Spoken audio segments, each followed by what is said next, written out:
on the blue side, just like they were in game number 2. And let's see what they pick here.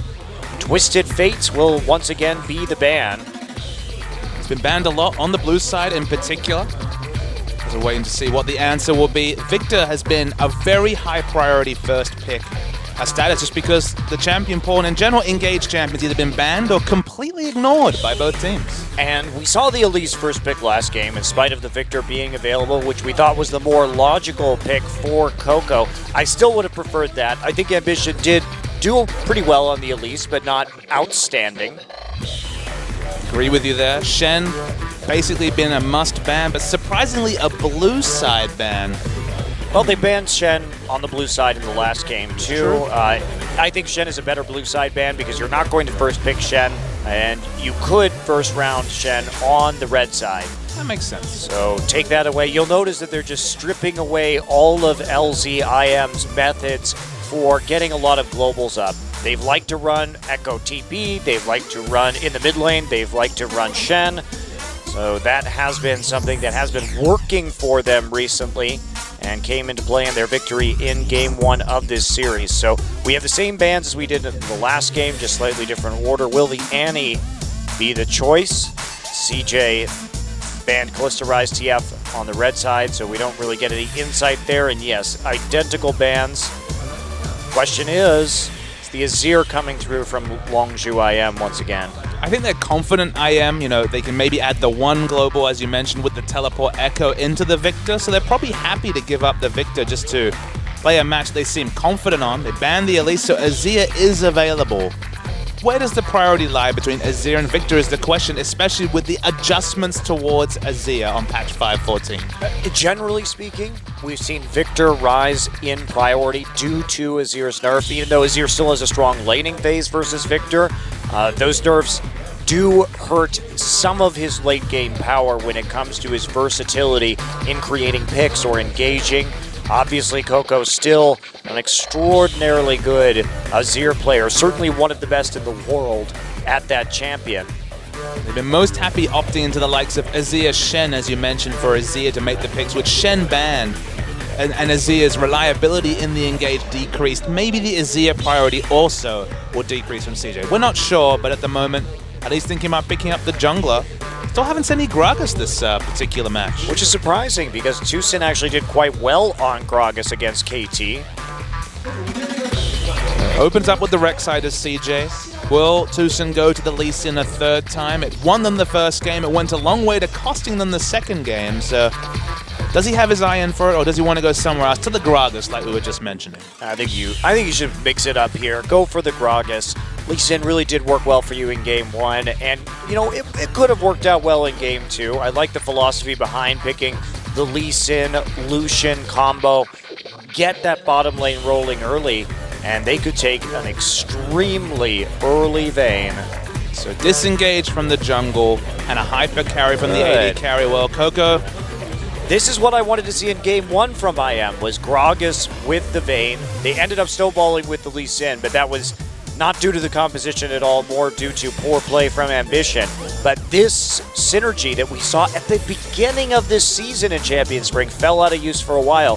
Vayne Gragas now back, but it is a potent combo because it basically guarantees Vayne 1v1s in team fights. Let's conceptualize Azir as a champion and say, okay, the engage option, it was never really thought of as an engage champion when he was released, and then of course the Azir set plays opened our eyes to his engagements. With the Shen banned away, with the fact that the engage is now less reliable, one thing he can always do is the disengage, so have to think Space going to go straight back to the well with the Kog'Maw this game. Yeah, and that Azir Kog'Maw combo has been a very vital part of CJ's success. Space knows how to team fight with that, so does Coco. They work very well to get the Emperor's Divide in the right place during those team fights and to create the zone so that Space can be successful. So just suddenly, you don't maybe have the engage, still can do it, but you're not picking it for the engage, but the disengage, that was not touched by the changes that Riot put through. No. Well, could it be the Echo again, or will it be the Victor? Frozen may have to take a little bit of a backseat in the laning phase. It certainly will not be Lux unless you want to get crushed by Azir in lane. It's unlikely. to see the Lux. We can dream about some of these off-meta picks. A lot of different options open to IM. They might take a page out of CJ's books and go for the Lulu themselves, but Victor definitely does loom as the most likely option. Yes. And there's a Nautilus lock. That's something we haven't actually seen in a while. Okay. It's back.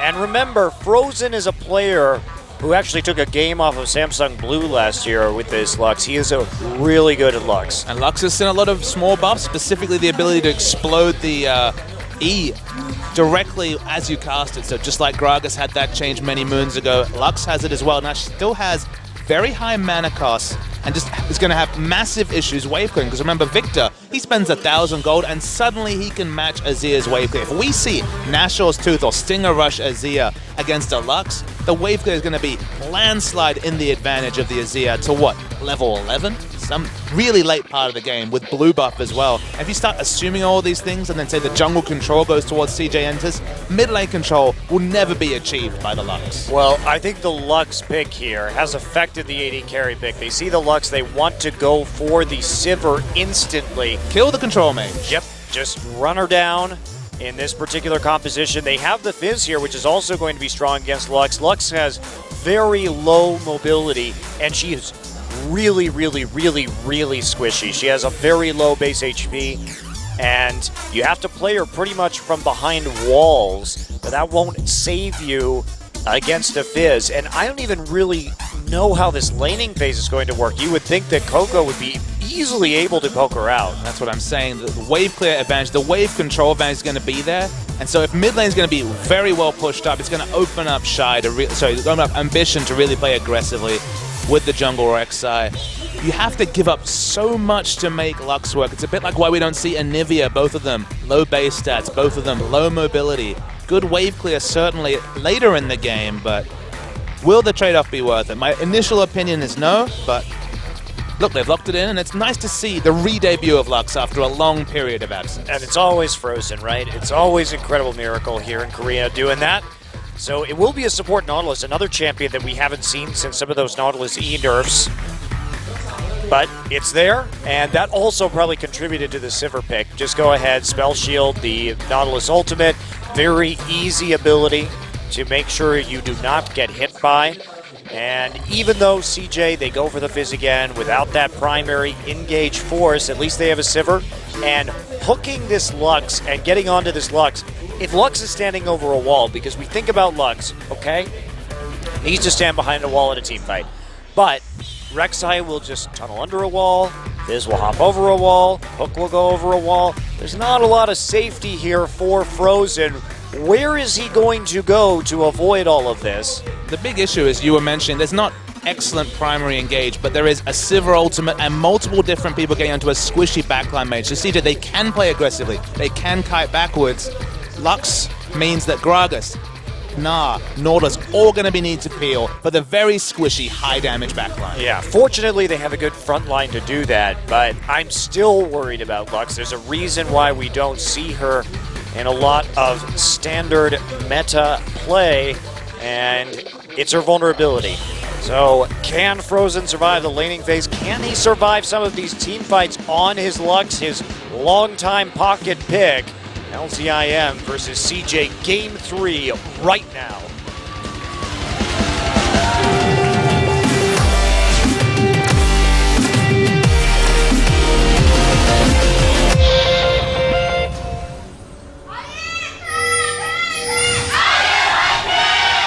소환사의 협곡에 오신 것을 환영합니다.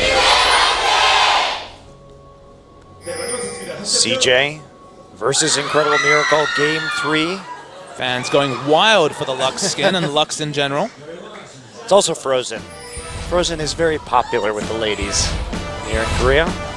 With those dance moves, who can argue? This is actually the first time I've seen this skin. It's a really cool skin. Okay, so 5-man stack in the top side of the river from LZIM on the invade right now as they start to get some wards down. See which of these lane matchups they necessarily want. Same thing going down with CJ in the bottom side jungle. So mirrored invades right now, nothing too unusual. We're waiting to see if the lane swap comes through. Interesting to see who's actually trying to dodge the laning matchup. I guess maybe the Vayne Nautilus in the very early game against Sivir Thresh, which has more reliable options, but nothing really shouts out as a must-avoid in terms of the laning matchups. And there is Frozen. Wow. It was prepared. Very timely. Prepared in advance. Collusion. Printed out and laminated. Frozen with that, the wand from that Lux skin. Of course, he is a very famous Lux player, so it's exciting to see. It's not something we've seen for a long time. Madlife is going to get cheesed as he gets hooked into the brush, but doesn't have to even burn his flash right there. There's simply not enough damage. So they actually do go in for the aggressive steal early on. Same thing from CJ. That'll be a nice advantage in the 2v2, chunking Madlife out early. This is what we expect to see. Frozen definitely on the back foot in mid. So how much of this sort of jungle pressure will Tucson be able to put forward? Because, of course, when he tried to go for some unassisted pressure last game, that's what really bit IM's demise. Well, there's our stats right for Frozen, 1-1 on the Lux, but it was a really big win for IM number 2 when he played it, and Dade got crushed. Roar? Roar must have eaten the wrong part of a hook, and he has to use 2 summoners to escape Madlife just with the Ignite, and that is an inauspicious start to this laning phase for LZIM. Really been mixing your metaphors and really leveling down some of your criticism in this game. So very nice use of diction there, Monty. I wasn't mixing my metaphors, just saying inauspicious. See, that's you hide criticism with fancy words, Papa Smithy. Don't you know that? That's interesting for you to say, Monty Cristo. Oh boy. I cast a lot of LPL. I also learned how to use words like interesting. Did you use inauspicious? Maybe once or twice. It's a nice word. It's a good one.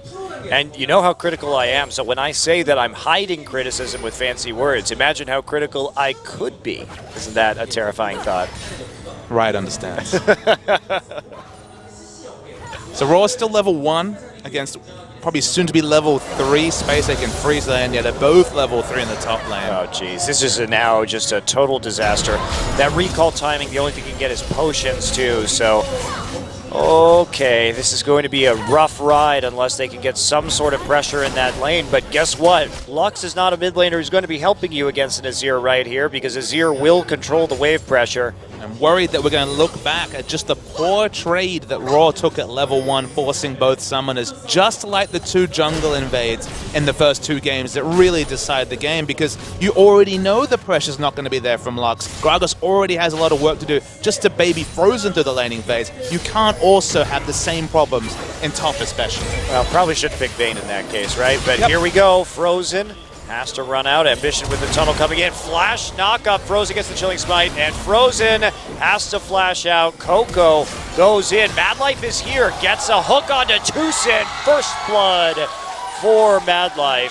Madlife was completely untethered from the top lane because of all the issues. They would have roamed mid, get the kill involvement, get the first blood. The games are logical, but the starts are certainly illogical on what leads to them. I don't understand. This has been one of the most bizarre series. We not only have weird pocket picks coming out left and right from Incredible Miracle, we have very sloppy and strange starts to these games that result in these overwhelming advantages, because at this level of competition, that kind of a mistake from Roar can cost you the entire game. And look, again, sadly, we may look back to say that anyway. Ignaz on the faster retreat. He's taking a very questionable path, has to flash anyway. All summoners gone bar Ignite in the top lane for the duo. They just get everything they want. Madlife's Ignite almost back up. So they can go aggressive again if they want it. And another first blood to CJ, who is out scrapping IM. I will say that as far as CJ goes in these last 2 games, it's been good to see them picking up kills early, so they're not dependent on their team fighting.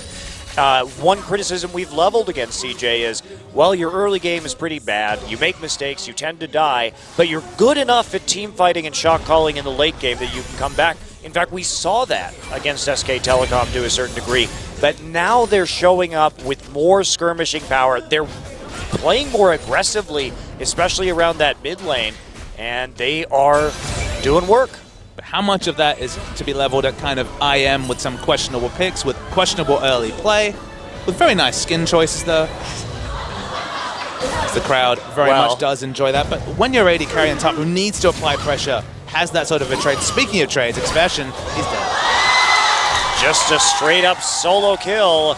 The Ignite not being respected. And wow, Gnar is probably Expression's best meta champion. We see it banned sometimes against him, but Shy gets in there, has the double Doran's Blade and the Amp Tome already. He had an item advantage and a summoner advantage with that Ignite. Not respected by Expression, and that will be it in the end. Expression was a long way behind in CS, pushed the lane up as the back was coming through from Shy, who just walked back to lane, and then just in the wrong spot, ate the fish. Just trying to create pressure, I guess, because he already knows no pressure in mid. He already knows that after that early trade, there was little to no hope of pressure from the Vayne and Nautilus. The double pink cheese coming through. Now, are they going to go for it? They are going to go in. Frozen with the chilling smite on him, and he gets knocked back by the wall. Frozen gets a nice double bind, but it's not going to be quite enough. Ambition is holding up. He's going to have to take it with the Prey Seeker. Didn't want to do that, but ends up having to do that. And look at this. We see the Nashor's Tooth coming in from Coco again, just like we see against most of the Victors. Get a ton of auto attacks, push that wave, kill the tower, control the low mobility mage. And this is the exact sort of play that we'd expect from a team like SKT, who'd look at Frozen and understand very blue buff reliant, very big early wave control advantage from Coco. Pick a champion like Coco, get this CS, take down the turret at 8 minutes, I guess, but push it in, and there's just no answer for Frozen when there's no pressure on the map. Now, I know IM has nothing to play for, and I know it's the last game of the season, and Frozen is a fan-favorite Lux player. Maybe that played into it, but from my perspective, Lux into Azir is pretty much just like a worse Victor. Yep. I don't see a reason not to pick the Victor when you have the Lux up. Lux does a lot of interesting things. It's just that CJ were the one that made the adjustments. They locked in the Sivir, and then suddenly running such a squishy, immobile mage becomes just a complete... It's just not possible. If it was the Cogmore, maybe you had an option if the early game had gone a bit better for LZIM, but in this situation, it's all over. It's also the first time in this series I've actually liked the Fizz pick. I think the Fizz pick is good here because of the way that this pick and ban is played out, because you have the Vayne and the Lux, which are champions that Fizz can get on top of very easily. But is it any coincidence that CJ drafts look great when the likes of Thresh and Azir are available? Suddenly everything else slots into the right spot. And the comp looks smart. They've played around it great. Okay, Raw kind of handed it to them on a silver platter, ensuring that this duo lane will be behind for the majority of the laning phase. But CJ in general, playing like the team, playing like the position on the ladder that they currently occupy. Well, it also shouldn't be surprising because, Mad Life with a long, flash misses, or flame misses, but they do pull the flash out of Frozen, and the mid lane dominance will continue here. Speaking of dominance, Raw actually pops his ult. Space was the one who had the lane control. They spotted Thresh in mid lane and tried something, but only the ult can be drawn, and an ult trade is certainly not a big one to consider with Space. No, that flash trade, much more valuable for Frozen, because look at what Coco can do now. Absolutely fearless, as he knows he's got his team on the top side jungle. They may want to go for a dive right here. They want to wait for this Mega Gnar to run out, so they're going to go for the Krugs in the interim. And that's about 8 seconds, and you can see already Expression moving away. Space is going to get turret dive, finally being paid for Thresh roaming so heavily. Okay, solo kill. Well, not a solo kill, but a solid kill for Raw. Really late spell shield right there. Got hit by absolutely everything, and then used his spell shield to do nothing. Couldn't block an auto attack with that, so Space not perhaps as on his toes as he could have been, but they will get a tower for it, so IM makes the dive, makes the play, and gets their first turret of the game. The upside for Space is that literally all he needs to do this game is press R when there's at least 3 people next to him. That is very true. No skill cap required. Shy and Coco can do most of the work here. Absolutely. And can do that heavy lifting. And now Coco, who has been chunking this tower down ever so diligently, will get hooked with the Dreadline. No follow-up, though. Frozen's got no mana, and that's the reality of Lux's laning phase. Your mana cost on your E in particular, your only true wave clear outside of your ultimate, is absurd. And with the lack of jungle control and Dragon, their own friendly blue buff, aren't going to be easily picked up at all for IM. That's all Lux can do, is put out 2-3 spells, be out of mana, and just wait for someone to flash on top of her and kill her. Yeah, and the recall timing right there, due to lack of mana, let CJ take a dragon that they really didn't have a whole lot of right to take because their bottom lane was pushed back to tier 2 and Space was just sitting there farming. They not only got the farm out of the bot lane and pushed the wave back, they got the dragon and Azir one out in that mid lane. It is all going CJ's way right now. Feels a bit like a certain Teemo pick a couple of years ago at Worlds. Maybe they have some similarities. I'm not sure. You think IM would be a little bit more desperate in this situation, but you know, frankly, from IM, we've seen significantly better play out of them in the last 2 best-of-3s than we have beforehand this season. They did really give a good run with KT and took this series to get 3 games too. The puzzler for them is, where do you go with the roster? Because you've got Frozen and Ignar. These guys have played every match. These guys are certainly going to be on the team, barring a big offer coming from a larger organization. Let's think of them as the keepers. From what you've seen of the other players, who are you keeping around and who's going to go out to the pasture? I think it's hard to say for AD carry because we haven't actually seen much Paragon or Sunstar. I think you definitely keep Tucson because in spite of the one bad game he had last time, he also ridiculously carried you in the first game of this series. And Spooky's young, so they'll probably keep him around as a substitute. The top lane is the big question mark because, look, a lot of us love Expression, especially us old OGN Legion fans. The Space has to run away once again, but does he still cut it? I don't know. I don't know either. Had a solid first game. His Shen play was really good in conjunction with Tucson. Tucson actually going to get collapsed on here, but will body slam out of danger. Coco has just been unleashed on the map now because he's got the Azir turret right there. He can roam wherever he wants. He has the pressure down onto the mid lane. And here he comes. Coco going to come into this one. Ambition already very low. Ambition will get lanterned out, but not quite going to die yet. But there's Expression coming in with a TP. Now, does CJ Entis fight this? The answer is no, just backing off. Space will split off back towards the bottom lane. Coco has to flash himself as he gets hooked in. Expression, is he actually going to get a kill here? Coco gets out by moving to Sand Soldiers. Now Shy wants a kill. Expression about to hit that Mega Gnar form. A really delayed teleport from the Fizz. CJ, I think we're calling Shy to try and split push this outer top lane turret. They were hoping that they could get away with the minimum of summon as well. Coco could have ulted much earlier and probably not had to flash. Ended up having to use everything and draw the teleport. So objectively, that does help IM. They don't lose that outer top turret, but still, bit of sloppy play from CJ. Yeah, definitely. Well, they still have an Ignite, and they still look like they want to dive in spite of the lack of fish here, and that's what they're going to do. Get frisky here with Gentleman Gnar under the turret, and Ignite is down, and that's a kill for Shy, and a Lantern right back into the minion wave. While Expression wasn't tied, he just didn't have enough time to build up Rage, and maybe they'll still get that turret they've been shooting for. And that's back off for now. Ignar already up in the top lane. They will see him with a ward and Tri-Brush. Boom. And ults used to clear the minion wave. Frozen lucky enough to get a blue buff now. That's a plus. Took 15 minutes, desperately needed. Suddenly has pretty good wave here despite, and this is awkward, 15 minutes, still doesn't even have the Athenes on Holy Grail, just now picking it up. Yeah, that is going to hurt. Tucson with the crab control. And Coco actually getting some MR now. Looks like he may be going Abyssal.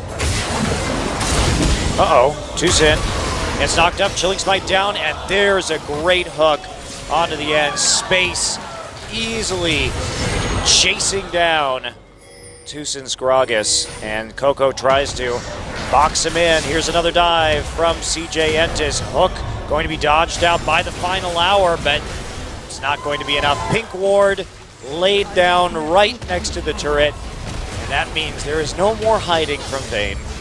There's just no hiding from this CJ team in general. They're just completely skirmishing around. It's always 3 members, high mobility, the Sivir ultimate just to really guarantee things. From that amp tome in the infantry, Frozen's probably going to go for the emergency Lux build and build the Medjais next. And might look like some sort of genius if big throws come through from CJ, but this is something Dade loves to do in the LPL, and it very rarely works. The Lux or the emergency Medjais? Emergency Medjais. Okay. It's like I haven't seen any of those M3 games, but... Oh, he loses to Lux quite a lot. But... Please don't build emergency Medjais in solo queue. Don't do it. There's a time and a place. No, do not encourage them, Papa Smithy. That is the wrong thing to do. They are the free people. They can do as they please. Papa Smithy supporting Medjais for the common man. Freedom of item choices. I'm known to build AP on my Xin Zhao sometimes. Okay, great. You know? Yep, you're one of the people everybody hates. Hey, man. That's a bit harsh. I'm just here to save solo queue. You're here to destroy it. And here we go. They are here to destroy Frozen. Flash play and locked up until the bitter end is Frozen, dissolving in a sad pool of light on the ground. The question is Frozen having fun? Because, you know, he picked the Lux, it wasn't ideal, it's their last game of the season. Don't know if he's having much fun. Well, maybe he'll sit there and think wistfully of more fun times. Coco gonna get grabbed, but the Emperor's Divine still up, and he's feeling pretty confident underneath his passive turret. Just walk backwards, right over into the Dragon Pit. There it is, Monte Cristo. Medjai's acquired. I knew it. It's a Lux special. Yeah, of course. Definitely makes sense, given the Lux, given the situation. And because if you can get into late game as Lux and you get into 5v5s, hello, Space has to use his ultimate right there. No one else feels like tangling with the Gnar. The basic theory is that if all your spells are over 1,000 range, you know, if you die, there's probably bigger problems than your Medjais. Yes. That is all too true. And will they be able to get this turret? Shy, the last point of defense, and he is Fizz, so the answer will be yes. Everyone else will get there from CJ for the defense of a possible tier 2, however. And now, Expression, who has built a Black Cleaver this game, well, that is not going to be helpful in the least to you in any capacity. I mean, if you I don't know why you would build Black Cleaver into Fizz. If you were snowballing and you had a Hex Drinker Black Cleaver at this sort of a time, or at least with this close to finishing the Black Cleaver, okay, maybe, but yeah. Maybe, I guess you could turn it into a Spirit Visage, I guess, theoretically. It does have the same item build path, but realistically, as you mentioned, that's a bit questionable. Yeah, really weird pickup in this game. And now they find him. They don't expect to find him on the Krugs, but there he is, has to gnar them into the wall. And Space not going to get knocked out. Ignar has his dredge line interrupted. A big ult, a big final spark, but it's just not enough. Double kill for Space. No kills for Frozen. No stacks for Frozen on his Medjais. He layered the spells ideally, got the massive burst combo, but no AP to back it up. Just a result of being systematically destroyed in mid lane. Basically every time someone could visit mid lane, they were drawing a summoner or killing the Lux. Outer tower is going to keep going down, and Shy's feeling frisky. And there we go. There's this. Oh, no, miss on that. Ambition has to get out on the Lantern as Roar starts to turn it. Ambition within one auto attack of being dead. Expression now trying to chase him down with the slope of the boomerang. Space is certainly dead to rights, and there's a couple kills from LZIM. Coco wasn't there. He was off in the mid lane, and that means that just a few low members after that last skirmish. Expression hungry for more. Ambition on the jet ski. Hit it with the boulder. Finally, we now know what wins between the boulder and the jet ski. The answer is the jet ski. No derailing that man's fun. Please do not try and do that at home. That lady's fun, my bad. No boulders into jet skis. Responsible jet ski use. Jet skis do not win versus boulders in real life. Don't they? No. Well, you'll have to try it, Papa Smithy. I'll get the camera. Mom, the camera. Oh dear. It's a funny old game, League of Legends. It is. I think it's funny that Lux's giant pink tickle beam is not doing much of anything this game. I mean, it makes a lot of sense. She has no items, been crushed. Things just gone very poorly for IM, but At least she's the same level as Coco. honestly, with the draft, I don't know if they expected to win. I question that as well, Papa Smithy. I question that as well. Definitely not going to be a fond goodbye to IM for the season, it seems. Seems like they're going to... Oh, I don't know about that. I actually think they played very well in Game 1, and they played well versus KT. The only reason I ask about their roster is that IM has always been on the cusp of putting together a roster that was competitive. There was a time where IM #2 finally seemed to have put together a lineup that could compete, but they just need to keep changing things. Things like Lilac still being on the lineup in 2015, much as he's a bad luck charm. I wanted to say good luck charm, but they don't do a lot of winning. As much as he's been a long standby. He's been there the whole time, too. I know. Maybe he is the root of all the problems. I don't think that's... I don't think it is. No.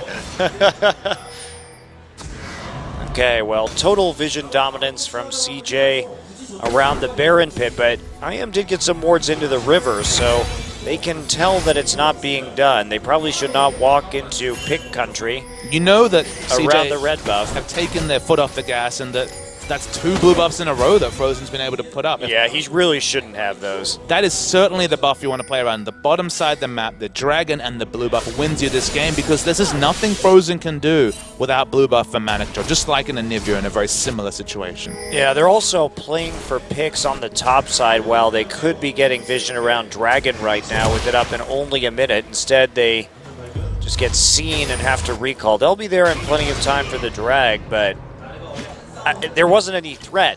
If you want to posture like that, you actually have to make sure they can't see the Baron, because otherwise there's no way that anyone with a brain is going to walk into that jungle just to die. Specian finally has Black Cleaver and the Spectre's Cowl. 2 levels behind, though. I'm interested in this duel. I'm interested to see what Black Cleaver contributes, like you said, because there is a Frozen Heart, so the Black Cleaver is getting some value at least. It's just a bit of a head-scratcher. Wow. The Black Cleaver, only the big ticket item on Gnar right now. Otherwise, just a Spectre's Cowl. And He spent a lot of money CJ. on his boots, I guess. Oh. Flash after the Sivir ult goes through. It's a good trade. It's all right. It was Ignar's flash, though, so not exactly the flash that you're trying to get. And finally, Dragon will come up. They made an attempt around that Baron pit, but they will turn back to the Dragon in the end. Space already there. Space going for a Blade of the Ruined King as his third item. I mean, why the hell not? There's no armor on the enemy team, and there are 3 inherently tanky champions, so Blade probably a good pickup. And honestly, you can just Blade the Vayne and try and blow her up. There's the potential that even in the 1v1 that's so lopsided in the advantage of Raw, if you're able to keep up on items, that yeah, it's not a bad pickup when there's the likes of Expression trying to chase you down with the consistent CC of the boulders. Okay, well, they're coming in from behind. Expression all on his own, and there's a play. Sand Soldiers are there. Space doesn't have any follow-up with his ultimate, though, remember. But the hook comes through. Coco with the kill. Hook is true, 1-0-7, 80% kill participation from Mad Life. Maybe not quite MVP status this game, but just doing Mad Life Thresh things. Yep. I don't know. He really helped out in that first attempt at the mid lane. He actually was probably the major one who drove back Roar in the top side, because we saw that Ignite burning, and he must have gotten some sort of flare hook. But the big one that drove behind IM is Frozen, picking Lux. The picks this series, Papa Smithy, this has not been a benchmark for stellar drafting tonight. Nope. Lucent actually takes the fish. And now Ambition and Shy over the wall. Roar's already there. Can they get the damage down? They have a split call right now. There's the beam. Not going to be a steal or anything quite yet. Expression low on the outside. No one from CJ dying quite yet. Shy falls. A big split call right there from CJ. Coco gets jumped on top of. What is Coco going to do now? Bends it around. A beautiful Azir play, but unfortunately it doesn't actually hit anybody, but it was pretty sick to watch. The bend it like Coco. Curve it like Coco, Papa Smithy. Like Coco. Get it right. I succeed to you, sir. Well, nice one. They think about trying the Baron, but realistically don't have the option to do so. Rek'Sai can just tunnel back in. Yeah. They take a blue buff, but no real game-changing advantages coming from a nice teamfight win by IM. Yeah, split call, of course. We saw 2 members of CJ hopping over that wall. They didn't realize that everyone was already there. Shy just going to TV back in, and here comes Frozen in the river. Tucson there, too. Can they actually dissuade Shy? They can. He used his Ignite to get the... Well, hello, Rek'Sai. I didn't know you could do that much damage to kill the Vayne right now. Vayne Lux. Base stats, certainly not that high. Okay, well, red buff takeaway. And now another Baron attempt. Do they have the vision control to pull through? They have 1 sweeper off cooldown. They have a couple pink wards. They have Tucson, who is stealthily waiting in the brush. Just looking for a steal, I guess. Doesn't have the most health or mana, but understands the Baron threat that's put forward by CJ Entus. And they're actually going to wait for Roar to get back up right here. Tucson has been standing here on half HP for quite some time. We can guarantee that Rek'Sai doesn't know he's there. Yes, no one knows that Tucson is there. If they can get a kill off of this, it would be impressive. Now he's going to come from behind. Explosive Cast will be spell shielded. Nice reaction. That was... He certainly did not have vision or any prior knowledge. Just saw the barrel. Very impressive play. Uh-oh. Trying to get it to move. Ambition gets body slammed over the wall. Mad Life there with the hook. Boomerang Blade gets some more damage down onto Tucson, and that may be enough damage for them to start this Baron once again. Nope, Shy has no TP and is in the bottom side. So scratch that one. CJ now much more apprehensive about this Baron than they were previously.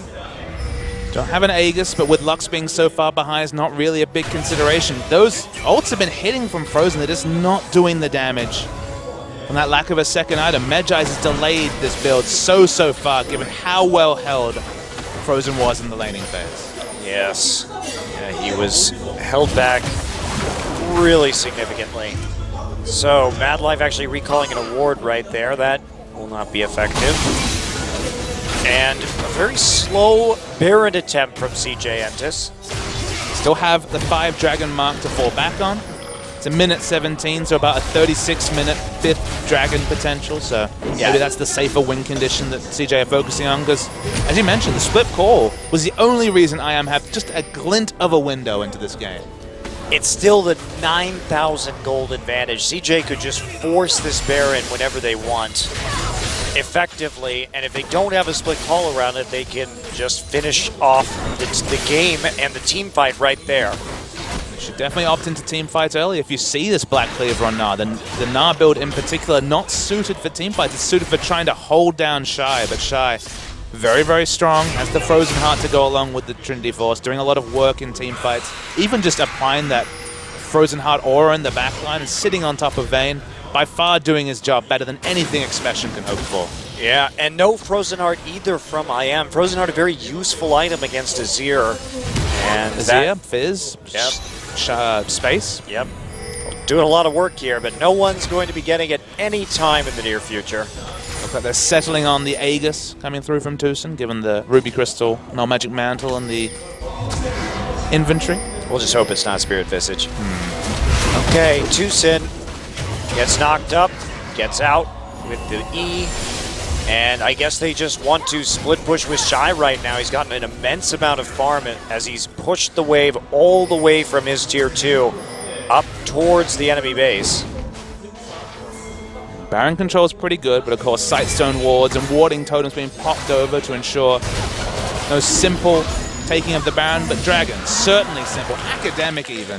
Yep, 36 minutes 45, that's when 5th Dragon's going to come online. Yeah, they didn't even need Ambition there, actually. They had enough wards that Space could have done that himself, and Ambition could have been posturing around the Dragon, but they decide to go for the ultra safe take, even if that does leave Coco a bit more exposed on the top side of the map. And now Space just continuing to push forward. He should just double back through the enemy jungle right now, clear up this pink ward. Oh, he gets interrupted on the lantern, now pushed out. Space ends up somehow very far away, and that's a dodge onto the final spark. Madlife gets out, but here comes Coco right into the middle of the fight. Has to back away as Vayne begins to kite, but they get two when everything is over.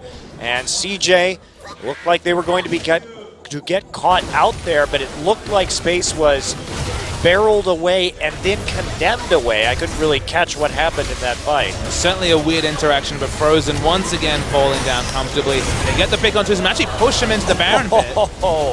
And there you go. Coco with another kill. Zhonya's on the outside, wants to stay alive, pops over to the other side of the Baron wall, and now Shy starting to clean up alongside Space. Expression on the run. Expression has no defensive items, remember. CJ pile on the kills. They've actually kept the Baron leash. It's at 2,000 health. Gonna fall low. Gonna secure that objective, actually, just to the auto attack coming through. I guess the chilling smite button being used by Ambition. And that's probably finally the big advantage they need, to just ignore the fact that Frozen has very good wave clear at least every 30 seconds or so on the Lux, and just turret dive and end this game. Yeah, they can power on through now.